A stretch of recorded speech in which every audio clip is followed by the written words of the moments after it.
সন্ধ্যার আগ দিয়ে ছেলেকে নিয়ে ধরাধরি করে কোনো মতে তোশকটা ঘরে নিলাম। আগে থেকে চট বিছিয়ে রেখেছিলাম, সেখানে একটা চাদর বিছিয়ে দিলাম। চাদরটা আমার ব্যাগে ছিল। ছেলে আমার নতুন বিছানা দেখে খুশিতে লাফিয়ে উঠল। উঠোনের এক কোণে একটা ভাঙা বাক্স মতো পড়েছিল, সেটাই ঝেড়ে মুছে হালকা ঠিক করে ঘরে এনেছি।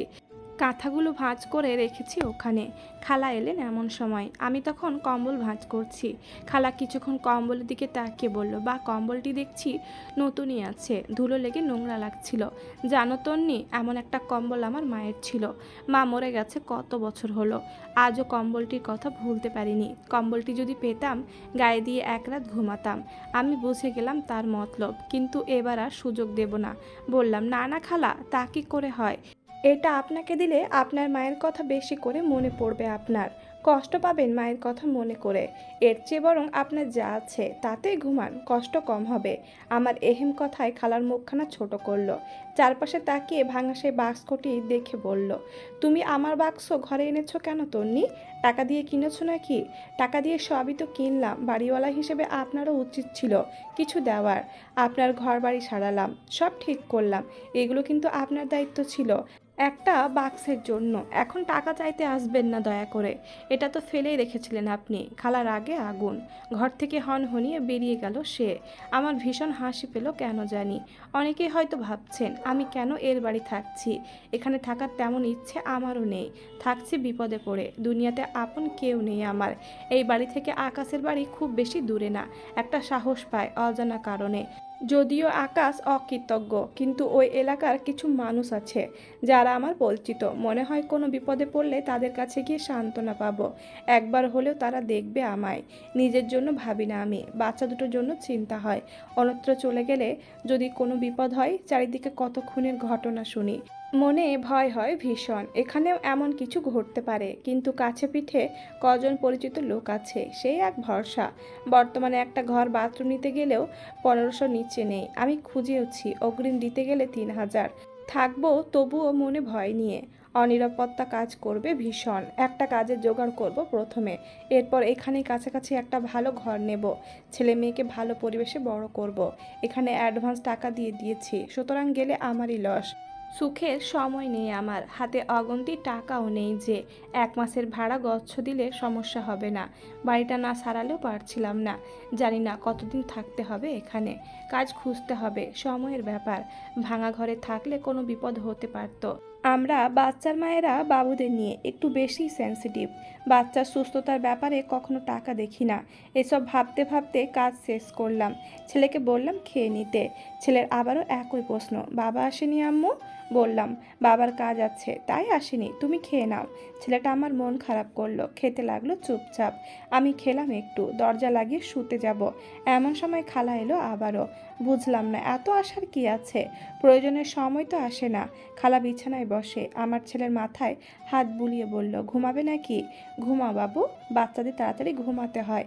আমি চুপচাপ বসে আছি। তিনি আমার দিকে তাকিয়ে বললেন, খেয়েছো তন্নি? হ্যাঁ। কি খেলে? ঘরে খাবার তো তেমন নেই। বললাম, সে বিরিয়ানি ছিল অর্ধেকটা, ওটাই খেয়েছি মা ছেলেতে। এবার চুপ হয়ে গেলেন তিনি। কিছুক্ষণ ঝিম মেরে বসে থেকে বললেন, একটা কথা বলি তন্নি, আমার মেয়ের মতো তুমি। তোমার মায়া ভরা মুখটা দেখলে মায়া হয় ভীষণ। এভাবে খাবার কিনে এনে কদিন খাবে? বাচ্চার পেট খারাপ হবে, টাকাতেও কুলাবে না। তোমার আঙ্কেলের সঙ্গে কথা বললাম, তিনি একটা পরামর্শ দিলেন, তুমি আমাদের সঙ্গে খাও, মাস শেষে 1000 টাকা দিও, সমস্যা নেই। মাস শেষেই দিও। খাবার নিয়ে আমি আবার টাকা আগে নিতে পারি না। মনটা আমার বড় কি না? না খালা, তার প্রয়োজন হবে না। আমি কাল বাজারে গিয়ে চাল ডাল আর সবজি কিছু কিনে আনবো। বোকা মেয়ে, সব কি এতই সস্তা? তোমার কোনো কাজ নেই হাতে, আগে কাজের জোগাড় করো, তারপর না হয় নিজে কিনে খেও। জিনিসপত্রের খুব দাম, একটা সংসারে কম জিনিস লাগে নাকি? হাঁড়ি না হয় আছে কখান, হাঁড়িতে রান্নার সব কিনতে গেলে তো তোমার একদমই হাত খালি হয়ে যাবে। দুটো ছেলে মেয়ে নিয়ে থাকবে, হাতে কিছু রেখে দাও। তোমায় তো আর দেওয়ার মতো কেউ নেই যে বিপদে চাইলে। এখন বাজার সদাই করতে গেলে তেল থেকে নুন সব কিনতে হবে তোমায়। 5-7 হাজারেও হবে কিনা সন্দেহ। তোমার ছেলেকে যা বুঝলাম, ভালো মন্দ ছাড়া খায় না। বাচ্চা তো এমনই করবে। সবজির সঙ্গে মাছ মাংস কিনতে গেলে অনেক টাকার ব্যাপার। এর চেয়ে আমাদের সঙ্গে খাও আর কাজ জোগাড় করো একটা, তারপর নিজের মতো করে খেও, ভেবে দেখতে পারো তোমারই লাভ হবে এখানে। জানি না ঠিক হলো কি না, তবে এই মুহূর্তে খালার কথাগুলো আমার যুক্তিপূর্ণ মনে হলো। সত্যি তো আমার কেউ নেই সাহায্য করার মতো। একদম হাত খালি হলে চলবে কি করে বাচ্চা নিয়ে? বাচ্চাওয়ালা মায়েদের হাতে সবসময় টাকা রাখতে হয়। স্বামী থাকলে এত চিন্তা হতো না। কিনতে গেলে সব কিনতে হবে, তেল মশলা সবজি চাল ডাল মাছ মাংস সব কিনতে হবে। অল্প করেও কিনতে গেলে টাকা লাগবে বেশ। রান্নার চুলোটা পর্যন্ত নেই, লাকড়ি পর্যন্ত কিনতে হবে। এমনিতেই নির্দিষ্ট সময় পর আমি এই বাড়ি ছেড়ে যাব বলে ভেবেছি। বাচ্চা নিয়ে সব টানাটানি করা ঝামেলার, তার মাঝে আবার সব মিললে টানা নেওয়া সমস্যা হয়ে যাবে। এর চেয়ে বরং খালার প্রস্তাবটাই মেনে নিই। টাকা দিয়ে খেলে সমস্যা করার কথা তো নয়, খাবার জিনিস এটা, অন্য কিছু তো নয়। লাজ লজ্জা একটু হলেও থাকবে, মানবিকতা অবশ্যই দেখাবে। রাজি হয়ে গেলাম আমি। খালা মুখে হাসি নিয়ে উঠে দাঁড়িয়ে বললেন, আগে থেকেই বলে রাখি বাপু, 3 বেলা দুজনকে খেতে দিতে পারবো না, 2 বেলা ভাত তরকারি দেব, আলাদা কিছু নয়। আমরা যা খাবো তাই দেব, তোমার জন্য খাবার দেব, ওখান থেকে মা ছেলে মিলে খাবে। 6 বছরের ছেলে কতই বা খাবে, নিজের থেকে কুড়িয়ে পাড়িয়ে খাইয়ে দেবে। সংসার তো করে এসেছো, জানোই তো বাজার সদাইয়ের কেমন দাম। 1000 টাকায় এর চেয়ে বেশি দিতে পারবো না। ঠিক আছে খালা, সমস্যা নেই, একবেলা না খেলে কেউ মরবে না। 3 বেলা ভালো মন্দ খাওয়ার সামর্থ্য আমার নেই। ঠিক আছে, তাহলে কাল থেকেই বরং খেয়েও, আমি এখন যাচ্ছি। খালা উঠে দাঁড়ালেন, দরজা অবধি গেলেন, আবারও পেছন ফিরে বললেন, শোনো তন্নি, তোমাকে কিন্তু আমার রান্নার কাজে সাহায্য করতে হবে। বাড়তি রাঁধতে হবে এখন থেকে। বয়স হয়েছে আমার, কষ্ট হয় কাজ করতে। নিজে রান্না করে খেলে তো কাজ করতেই হতো। আমার কাজে একটু সাহায্য করে দেবে? তা করে দেব, কাজ করার অভ্যাস আছে আমার, হাত ক্ষয়ে যাবে না কাজ করলে। বরং কাজের মাঝে থাকলে মন ভালো থাকে। এমনিতেই আমি বসেই থাকবো বাড়িতে। খালা আমার উত্তর শুনে খুশি হলেন, বেরিয়ে গেলেন। দরজা লাগিয়ে ছেলে মেয়ে নিয়ে শুয়ে পড়লাম। আজ অনেক নিশ্চিন্ত লাগছে আমার, মাথা গোঁজা ঠাঁই করেছি। খাবারেরও ব্যবস্থা হলো, বাকি রইল একটা কাজ। সব যেহেতু হয়েছে, কাজও হবে। ধীরে ধীরে আমি সব করব আমার সন্তানদের জন্য। কাল থেকে কাজের খোঁজে বের হব ভেবেছি। ছেলের দিকে তাকালাম, নরম বিছানা পেয়ে শান্ত মন নিয়ে ঘুমিয়ে গেছে। মেয়ে ঘুমিয়ে কাদা সেই কখনই। 2 দিন ঘুমাইনি আমি, আজ খেটেছিও ভীষণ, ক্লান্ত লাগছে, হাত পা ব্যথা করছে, ঘুমের প্রয়োজন। চোখ বুজলাম, ঘুমে হারিয়ে গেলাম। খুব সকালে ঘরের দরজায় প্রচণ্ড ধাক্কা শব্দ। আমি ভুরু কুঁচকে দরজা খুললাম। ভোরের আলো এখনও পুরোপুরি ফোটেনি। দরজার বাইরে খালা দাঁড়িয়ে আছে, ব্রাশ করতে করতে এসেছেন তিনি। থুতু ফেলে বলল, দিনরাত শুয়ে থাকলে হবে? রান্নার কাজে সাহায্য করতে হবে তো, চলো আমার সঙ্গে। আমি বাইরে এসে বললাম, এত সকালে রান্না উঠিয়ে দেবেন খালা? সকালই তো হয়নি ঠিক মতো, তাড়াতাড়ি রাঁধি আমি। তোমার আঙ্কেল সকাল সকাল খেয়ে সব নিয়ে দোকানে যায়, চলো। তিনি চলে গেলেন। আমি চোখে মুখে পানি দিয়ে দরজা হালকা চাপিয়ে দিয়ে গেলাম। বাচ্চারা এখন উঠবে না, গভীর ঘুমে আছে। মেয়েকে খাইয়েছি একটু আগে। 2 বাড়ির মাঝে একটা গেট মতো আছে, এক পাশে খালা থাকে, অন্য পাশে আমি। তার বাড়ি যেতেই দেখলাম খালা মুখ ধুচ্ছে বাথরুমে। আমায় দেখে বলল, ওদিকে ঝাঁটা আছে, উঠোনটা আগে ঝাড়ু দিয়ে নাও। ঘরগুলো আমি ঝাড় দিয়েছি, কিন্তু খালা, আমার তো শুধু রান্নায় সাহায্য করার কথা। রান্নাতেই তো সাহায্য করবে, জানো না রান্নার আগে বাসি ঘর উঠোন ঝাড় দিতে হয়। আমি আর কিছু বললাম না। সকাল সকাল ঝামেলা চাই না, ছোট একটা উঠান ঝাড় দিলে হাতে ফোসকা পড়বে না আমার। ঝাড় দিয়ে ওনার রান্নাঘরে গেলাম।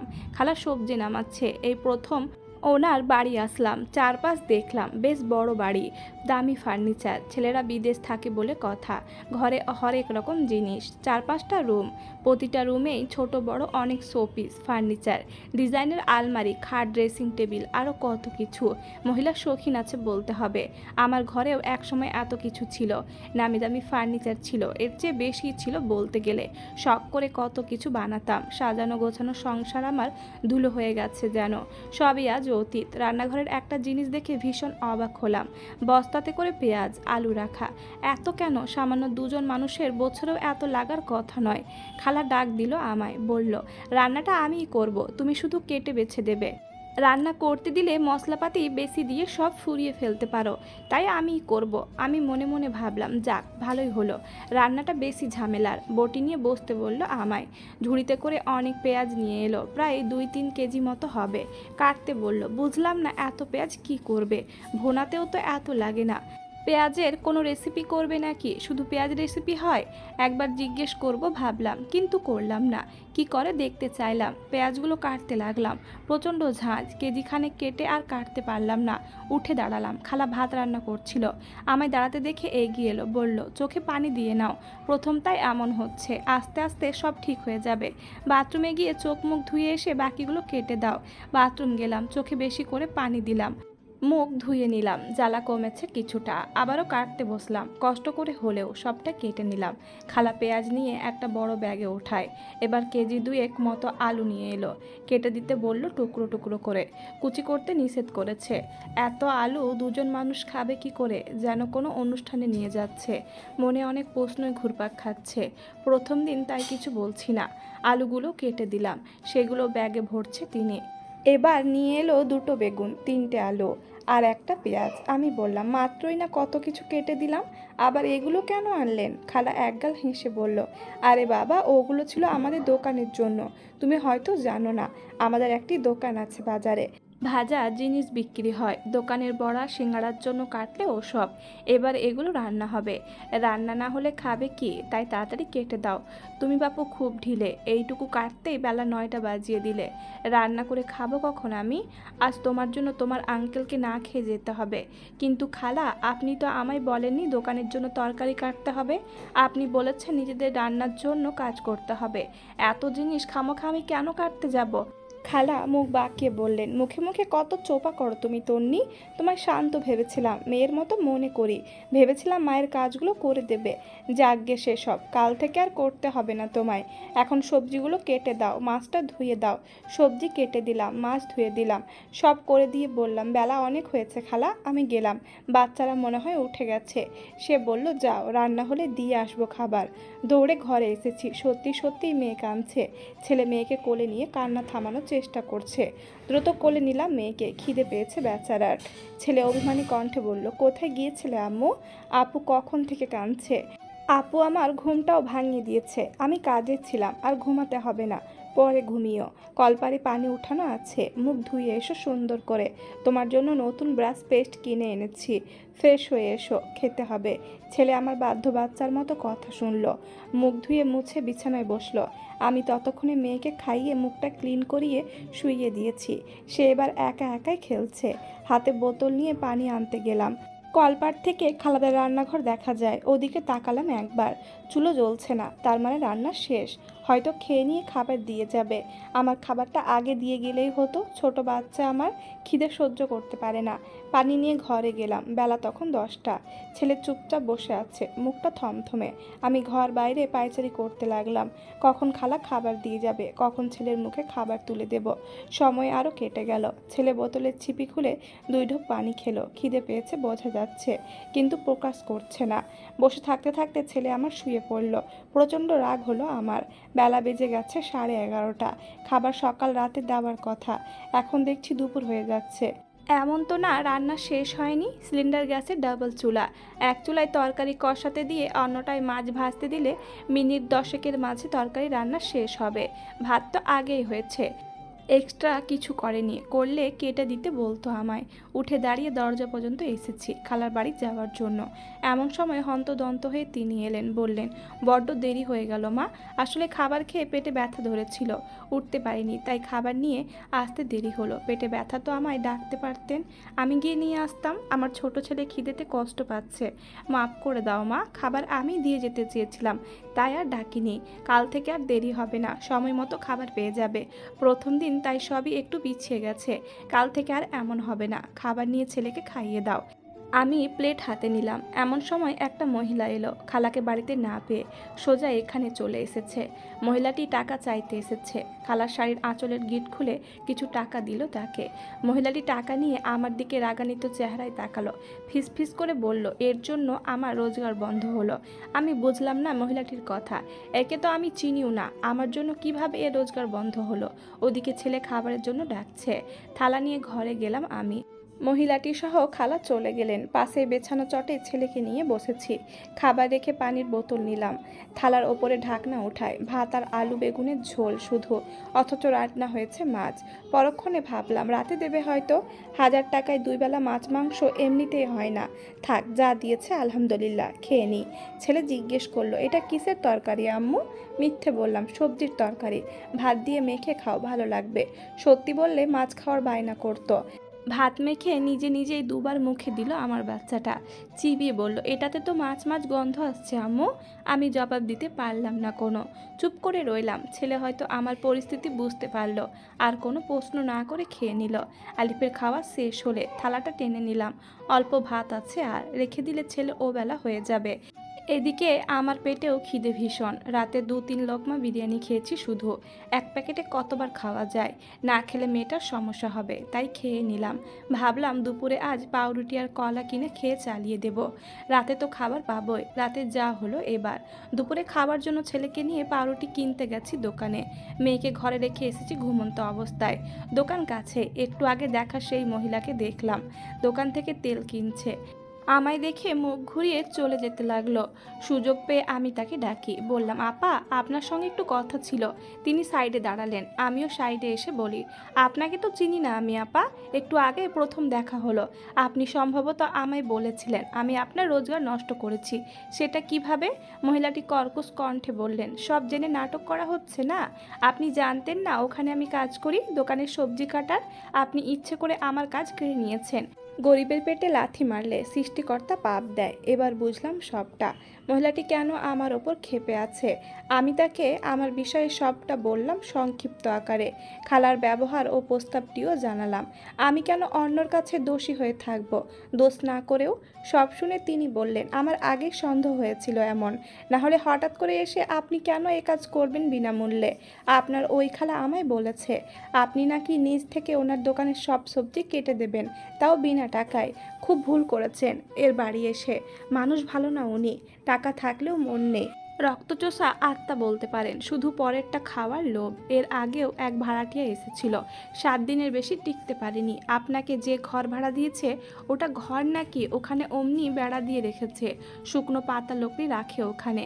আপনার কথা শুনে মনে হলো খুব সমস্যায় পড়ে এসেছেন। ভাড়া যেহেতু অগ্রিম দিয়েছেন, কষ্ট করে মাসটা পার করে যান। আর কোনো কাজের জোগাড় করে এখান থেকে যত দ্রুত সম্ভব চলে যান। সাবধানে থাকবেন। আমায় ক্ষমা করে দিয়েন। ভুল বুঝেছি আপনাকে। মহিলা চলে গেল। আমি ছেলে নিয়ে হাঁটছি আর ভাবছি, খালাকে শুধু স্বার্থপর ভেবেছিলাম। এখন দেখছি উনি প্রচুর মিথ্যাবাদীও। দেখি না কাল কি করে উনি। দুনিয়া উল্টে গেলেও কাল ওনার দোকানের সবজি আমি কেটে দেব না। যদি দিও পারিশ্রমিক নেব। এর সঙ্গে আর যাই হোক বেশি ভাব জমানো যাবে না। কাজের জোগাড় করতে হবে দ্রুত। এই বাড়ি ছেড়ে অন্যত্র চলে যাব আমি। দুপুর নাগাদ বের হব কাজের সন্ধানে। বাড়ি গেলাম। মেয়ে গোসল করিয়ে ছেলেকে করালাম। নিজে করে মাথা মুছতে মুছতে দরজার কাছে বসেছি। খালা এসে খাবারের বাটি চাইলো। আমি ঘর থেকে ধোয়া বাটি প্লেট এনে দিলাম। তিনি বাটির দিকে একবার তাকিয়ে বলল, সব খেয়ে নিয়েছো? হ্যাঁ। খাবার তো খেতেই দিয়েছিলেন, দেখতে নয়। খালা মুখ বাঁকিয়ে বললেন, আমি ভেবেছিলাম তরকারিটা একটু রাখবে, রাতে ওটার সঙ্গে আর একটু ভরে দিয়ে দেবো খেতে। আমি কিছু বলতে নেব এমন সময় তিনি বেরিয়ে গেলেন। ওনার যাওয়ার পানে কিছু পল তাকিয়ে দীর্ঘশ্বাস ফেললাম। আমার অসহায়ত্বের সুযোগ নিয়ে কতই না যন্ত্রণা দিচ্ছে। যখন শুনেছে কেউ নেই আমার, তখন থেকে এক প্রকার নির্যাতন শুরু হয়েছে। এতিমের দুঃখ কেউ বোঝে না। এখান থেকে সরে গেলেও দুঃখ আমার সইতেই হবে। এখানে এই খালাকে নিয়ে কখনো বা হাজির হবে অন্য খালা। সৃষ্টিকর্তা কেন যে আমায় রেখেছেন এই নিষ্ঠুর পৃথিবীতে? মা বাবা স্বামী পরিবার কাউকে পেলাম না। বেলা 3টের দিকে বের হলাম কাজের খোঁজে। চেনা জানা 2টো ফ্যাক্টরি আছে শুনেছি। যে কাউকে কাজে নেয় সেখানে কোনো সার্টিফিকেট লাগে না। কাজটাও তেমন না। বিস্কুট চানাচুর তৈরি হয়। মাস শেষে বেতন 6000। ওখানে যাব ভাবছি। কথা বলে দেখি কি হয়। ছেলেকে নিয়ে রিক্সা করে গেছি। হাঁটতে অনেক পথ। ছোট মেয়ে কোলে নিয়ে এত হাঁটা যায় না। রিক্সা থেকে নেমে ভাড়া মিটিয়ে অফিসের মাঝে ঢুকলাম। ছেলেকে একটা বেঞ্চিতে বসিয়ে মেয়েকে কোলে দিলাম।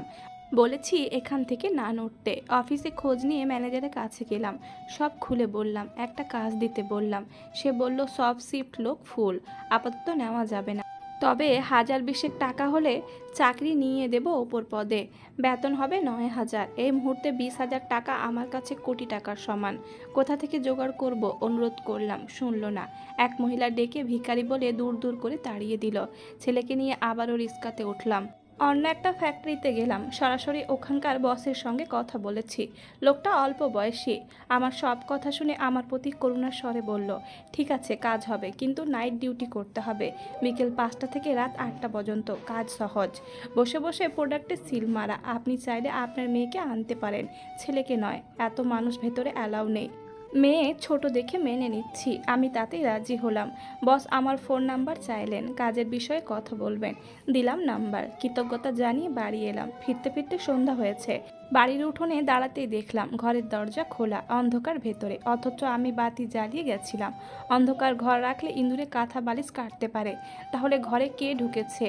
মনে ভয় হচ্ছে ঘরে ঢুকতে। কেউ যদি থাকে ভেতরে। খালাকে ডাকলাম কবার, সে এলো না। ছেলে বলছে, চলো আম্মু ঘরে যাই। আমি পানি খাবো। বাধ্য হয়ে নিজে একাই ঘরের দিকে গেলাম। হাতে একটা লাঠি নিয়েছি। ঘরে ঢুকে প্রথমেই লাইট জ্বালাই। দেখলাম কেউ নেই ঘরে, সব ঠিক আছে। ছেলেকে পানি খাইয়ে নিজেও খেলাম। একটুর জন্য প্রাণ বেরিয়ে যাচ্ছিল আমার ভয়ে। খালা খাবার নিয়ে এলো এমন সময়, বলল, ডেকেছিলে তন্নি? আসতে পারিনি, শুয়েছিলাম। এই নাও তোমার খাবার। না বলে কোথায় গেছিলে? রাতে ভাত রান্না করব, চাল ধোয়ার জন্য তোমায় ডাকলাম, পেলাম না। এসে দেখলাম ঘরে বাতি দিয়ে কোথায় যেন চলে গেছো বাচ্চা নিয়ে। আমি তো ভাবলাম চলে গেছো কোথাও। তোমার সব জিনিসগুলো নিয়ে নিতেও চাইলাম, তা চলে এসেছো, ভালোই করেছো। চলে গেলে আপনাকে বলেই যাব খালা, আমার সব কিছু নিয়েই যাব, ফেলে যাব না কিছু। তাই একবেলা না দেখলে এটা ভেবে সব নিতে আসবেন না।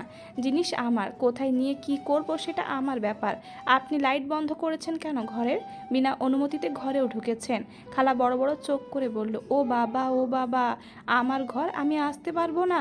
কি এমন ধন দৌলত রেখেছো ঘরে যে আসতে পারবো না? ঘর সারার সময় এই কথা কোথায় ছিল খালা? সারার সময় বললেন আমার বাড়ি, তোমার ঘর। সারা শেষে এখন আপনার হয়ে গেল। এই শোনো মেয়ে, আমি এ কথা বলতে চাইনি। লাইট জ্বালিয়ে গেছিলে তাই বন্ধ করতে এসেছিলাম। অপচয় করো কেন মেয়ে? বিল দিতে টাকা লাগে না? আমার প্রয়োজনে আমি লাইট জ্বালিয়েছিলাম, অগ্রিম বিল দিয়েছি, লাইট কিনেছি, তো চালাবো ইচ্ছে মতো। অপচয় আমি করিনি। সন্ধ্যায় লাইট সবাই দেয়। আমার ঘরে কোনো জানালা নেই। অন্ধকারে ছোট মেয়ে নিয়ে থাকবো কি করে? এই জন্য বিলও বেশি দিয়েছি। এরপরেও এত কথা হওয়ার কথা তো নয়। অপচয়ের কথা যদি বলেন সেটা আপনিই করেন। সারা দিন রাত 24 ঘন্টা লাইট জ্বালিয়ে রাখেন। আপনাদের বাথরুমের আলো আমার উঠোন থেকে দেখা যায়। প্রয়োজন ব্যতীত সারা রাত লাইট জ্বালিয়ে রাখেন। এগুলো কি অপচয় নয় খালা? আমার ঘর, আমার কারেন্ট। আমি কখন কোনটা জ্বালাবো আমার ব্যাপার। তুমি বলার কে? তোমায় কৈফিয়ত দিতে হবে নাকি? না, আপনি জ্বালালে সব ঠিক, আমি জ্বালালেই ভুল, অপচয়। টাকা দিয়ে থাকি এখানে, ফ্রিতে নয়, সুতরাং এসব বলতে পারেন না। এবার দেখলাম খালা চুপ। আমার কথা ঠিক হজম হয়নি তার, এমনটা আশাও করেনি হয়তো। অপরাধ সইতে সইতে মুখের জবান আমার আপনি খুলে গেছে। খালা খাবারটা দিয়ে চলে গেলেন।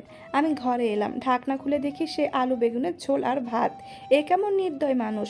বাচ্চা ছেলেটাকে এক টুকরো মাছ দিল না। রান্না করেছে 8 পিস মাছ, বড় বড় পিস। 3 বেলা তাদের খেয়েও 2 টুকরো থাকবে। ওখান থেকে আমার আলিপকে না হয় একটা দিত। আস্ত না দিক, ভেঙে এক টুকরো দিত। ছোট ছেলে আমার, কতই না জানি খেত। ও বাড়ি থাকতে মাছ খেতে চাইতো না। জোর করে খাওয়াতাম, এখানে এসে পাচ্ছেই না। কি কপাল! ভাতগুলো কোনো রকম মেখে মা ছেলেতে মিলে খেলাম। খেয়ে শুয়ে পড়লাম, কিন্তু ঘুম আসছে না চোখে। এপাশ ওপাশ করলাম বারবার। চোখে অজস্র স্মৃতি ভেসে উঠল। তখন আমি ক্লাস 9-এ পড়ি। মা বাবা মারা যাওয়ার পর ফুপুই মানুষ করেছেন আমায়। সকলের অনাদারে বড় হয়েছি। ফুপুর 3 সন্তান, 2 ছেলে 1 মেয়ে। সকলেই আমার বড়, বিয়েও করেছে, বাচ্চাও আছে। অন্য আমার আদরের ওরা, কিন্তু ওদের আমি চোখের বিষ। সবসময় কটূক্তি করতো আমায়। ছোটবেলায় মারও খেয়েছি প্রচুর, কারণে অকারণে গালে মুখে চড় থাপ্পড় দিত। আনন্দের ছলে গায়ে গরম পানিও ছুঁড়ে মারত। আমি কাঁদতাম, ওরা হাসতো। মজা পেত আমার কান্না দেখে। একদিন কি করেছিল জানেন? কনকনে শীতের রাতে আমার গায়ে পুকুরে ঠান্ডা পানি ঢেলে দিয়েছিল। সে সময় আমার বয়স সবে 7। ঠান্ডায় কেমন জানি হয়ে গেছিলাম আমি। নাক দিয়ে রক্ত চলে এসেছিল। জ্বরে ভুগেছি 3 রাত। শীতের মাঝরাতে আমায় ঘর থেকে বের করে দিত। বলতো আমার গা থেকে নাকি গন্ধ আসে। আমরা ভাই বোনেরা এক ঘরে ঘুমাতাম। বড় ভাইরা খাটে, আপা আর আমি নিচে। সবাই খুব বেশি বড় না তখন। আপা বারান্দায় বের করে দিত আমায়। ওই শীতের রাতে গায়ে একটা চাদর নিয়ে ঘরের দুয়ারে বসে থাকতাম ঝিম মেরে। ঘরে ঢুকতে চাইলেও দিত না। সময় এমনও হয়েছে রান্নাঘরে শুয়েছি, রাত বিরাতে আপা আমায় জঙ্গলে পাঠাতো আম কুড়াতে। সাপেও কেটেছিল একবার, মরিনি তবুও। জান শক্ত আমার, প্রচুর মার গাল খেয়েছি। ফুপু বড় ভাই আপাকে শাসন করতে এলে ফুপা তাকে গাল মন্দ করত। আমাকে তারা ঝামেলা হিসেবেই নিয়েছিল। মাত্র 8 বছর থেকে আমি সংসারের কাজ করতাম। বড় ভাই বোনদের কাপড় ধুয়ে দিতাম, জুতো পরিষ্কার করতাম। ওদের একটু খাবার খেয়ে বড় হয়েছি। মাঝে মধ্যে অবশ্য ফুপু লুকিয়ে খাওয়াতে নামায়। সবশেষে স্কুল যেতাম আমি, খালি পায়ে, ব্যাগ ছাড়া বই হাতে। জানেন, কড়া রোদের দিনে পিচ ঢালা রাস্তা দিয়ে খালি পায়ে হেঁটে হেঁটে পায়ে ফোসকা পড়েছে কতবার। রাতে চুপি চুপি কাঁদতাম। শব্দ হলে বড় ভাই পিঠে লাথি বসাতো, বড় আপা হাত মুচড়ে দিত, তাই ভয়ে চুপ থাকতাম। ঈদে আমি ফুপুর কাছে বায়না ধরি আমায় একটা নতুন ব্যাগ কিনে দিতে হবে। মানুষ ঈদে চায় নতুন জামা জুতা, আমি চেয়েছি স্কুল ব্যাগ। খালি হাতে বই নিতে কষ্ট হতো, বৃষ্টির দিনে বই ভিজে যেত। আমি পড়তে খুব ভালোবাসতাম, বই ছিল আমার প্রাণ। প্রতিদিন পড়া শেষে বই জড়িয়ে শুয়ে থাকতাম। মামা অনুভব হতো, বাচ্চা মন তখন। ফুপু বহু কষ্টে লুকিয়ে বাঁচিয়ে আমায় একটা ব্যাগ কিনে দেয় সেবার। খুশি মনে প্রথমবার ব্যাগ নিয়ে স্কুলে গেছি। বাড়ি এসে দেখি হুলুস থুলুস কাণ্ড। ফুপুকে ফুপা ব্যাগ কেনার অপরাধে মারছে ভীষণ। বড় ভাই আমার ব্যাগ নিয়ে বই সমেত পুড়িয়ে দেয়। আমি চিৎকার করেছিলাম প্রচুর।